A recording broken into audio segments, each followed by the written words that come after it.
You were there, you've seen the presentation, and we, of course, had different iPhone models, but it was really the iPhone 10 that caught everybody's attention. The stock, though, reacted kind of lackluster to all this news. Why do you think that is? Well, it's because, unfortunately, basically everything leaked in advance, so there were absolutely zero surprises.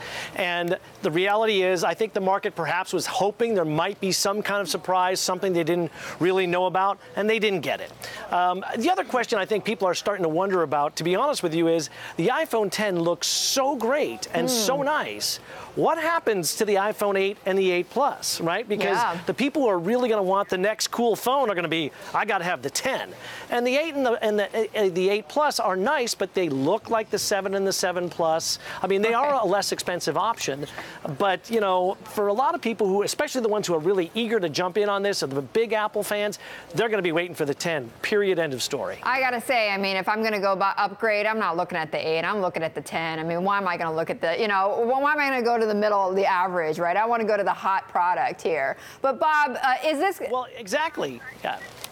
Well, I mean, I'll let you finish that, but I'm curious about what you think the iPhone 10 and how it compares to some of the rivals from Samsung and, you know, the Chinese smartphone makers. Is this enough to quash them?